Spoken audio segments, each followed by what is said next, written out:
Hello, everyone. Welcome to the Newsbrowse News broadcast.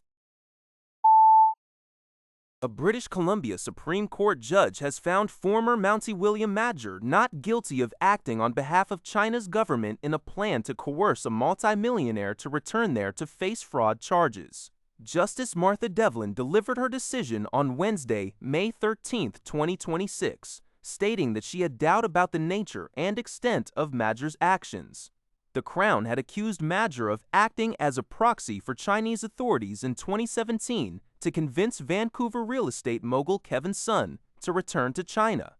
Facing one count of committing preparatory acts under Canada's Security of Information Act. However, Justice Devlin concluded that the Crown failed to prove beyond a reasonable doubt that Majcher committed any of the alleged preparatory acts.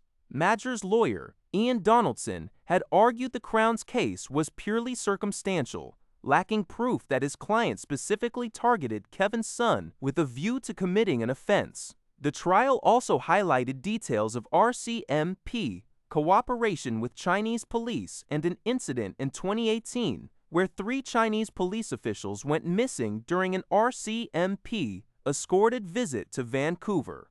This report is from the Canadian Press.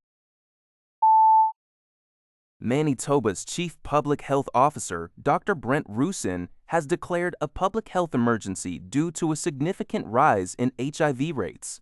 City News Everywhere reports that new cases have steadily increased since 2019, with nearly 330 reported in 2025, almost 4 times the rate 7 years prior. In an interview on the Big Story podcast, Michelle Monkman, interim CEO of Keewatin Ini Nu Minoiyawan, Soldcar, emphasized several key solutions. Monkman highlighted the critical need for Manitoba's healthcare system to become more open and welcoming to Indigenous healthcare practices.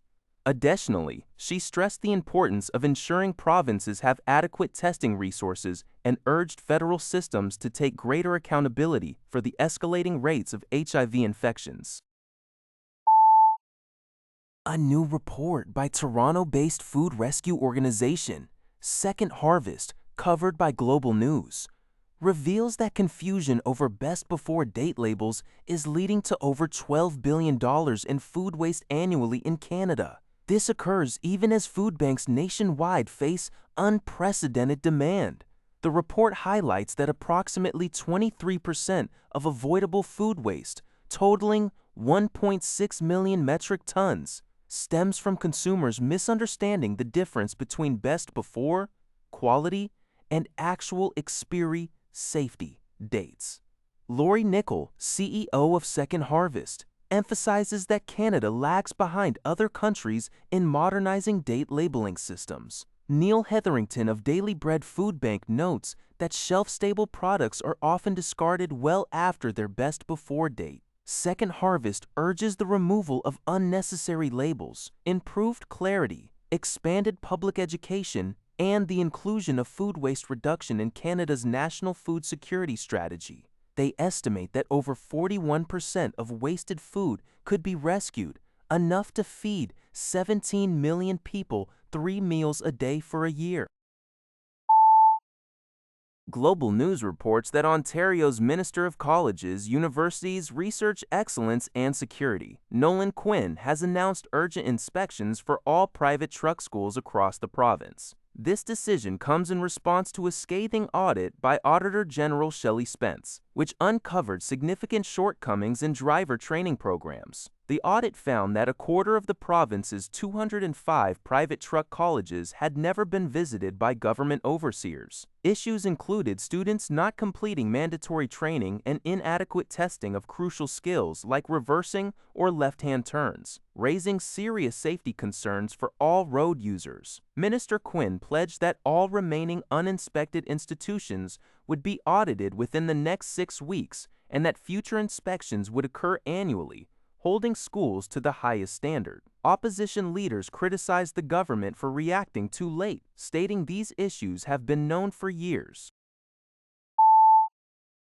Global News reports that polycystic ovary syndrome, or PCOS, a chronic hormonal condition impacting 1 in 10 Canadian women, is officially being renamed. The new designation will be polyendocrine metabolic ovarian syndrome, or PMOS. The announcement, published in The Lancet, notes that PCOS affects approximately 170 million women globally during their reproductive years and causes a range of symptoms, including irregular menstrual cycles, infertility, and mental health issues. According to the Endocrine Society, which participated in the renaming process, the old name was misleading, as the cysts referred to were actually follicles containing eggs. This misnomer contributed to delayed diagnoses and inadequate treatment for many patients. Dr. Roland Antaki from the University of Montreal's Chum Hospital called the change overdue, but expects the transition to PMOS to be a lengthy process, potentially taking over a decade to be fully adopted within the medical community and by support groups. That's all for this video. Thank you for watching. See you in the next video.